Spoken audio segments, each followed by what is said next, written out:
A reading from the book of Genesis, chapter 29.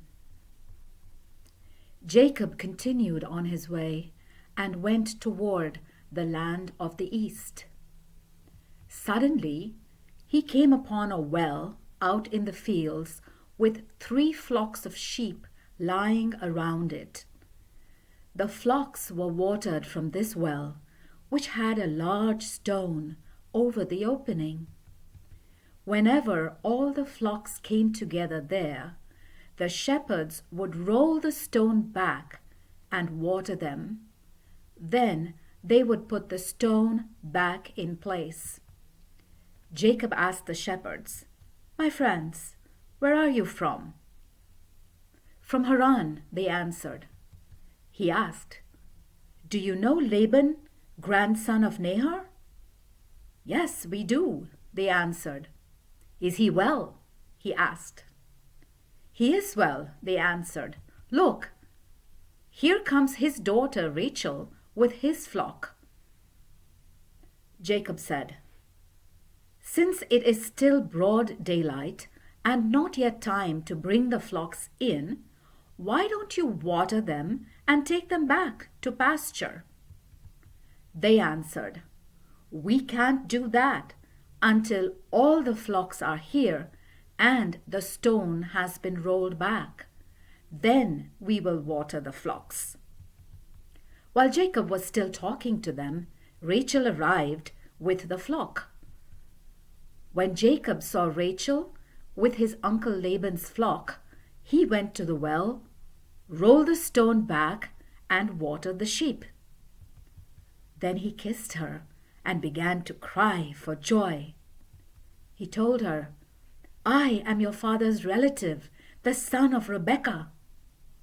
She ran to tell her father, and when he heard the news about his nephew Jacob, he ran to meet him, hugged him and kissed him, and brought him into the house. When Jacob told Laban everything that had happened, Laban said, "Yes, indeed, you are my own flesh and blood." Jacob stayed there a whole month. Laban said to Jacob, "You shouldn't work for me for nothing just because you are my relative. How much pay do you want?" Laban had 2 daughters. The older was named Leah, and the younger, Rachel. Leah had lovely eyes, but Rachel was shapely and beautiful. Jacob was in love with Rachel, so he said, "I will work 7 years for you if you will let me marry Rachel." Laban answered, "I would rather give her to you than to anyone else. Stay here with me." Jacob worked 7 years so that he could have Rachel, and the time seemed like only a few days to him because he loved her. Then Jacob said to Laban, "The time is up. Let me marry your daughter." So Laban gave a wedding feast and invited everyone. But that night, instead of Rachel, he took Leah to Jacob, and Jacob had intercourse with her. Laban gave his slave woman Zilpah to his daughter Leah as her maid. Not until the next morning did Jacob discover that it was Leah. He went to Laban and said, "Why did you do this to me? I worked to get Rachel. Why have you tricked me?" Laban answered, "It is not the custom here to give the younger daughter in marriage before the older. Wait until the week's marriage celebrations are over, and I will give you Rachel, if you will work for me another 7 years."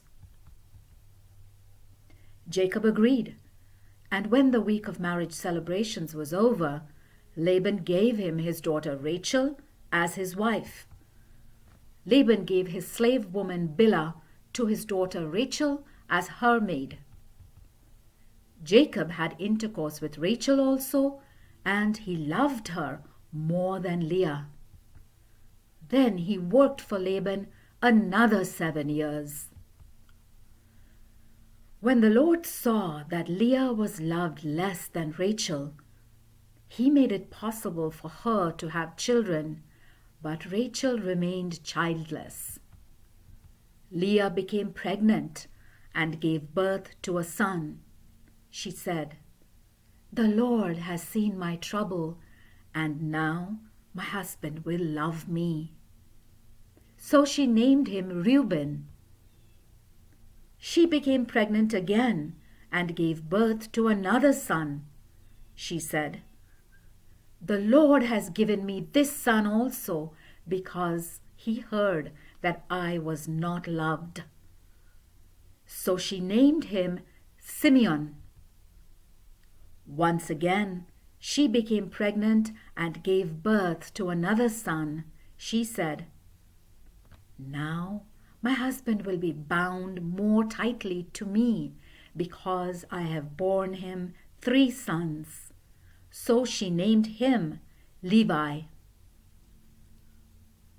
Then she became pregnant again and gave birth to another son. She said, "This time I will praise the Lord." So she named him Judah. Then she stopped having children. The word of the Lord.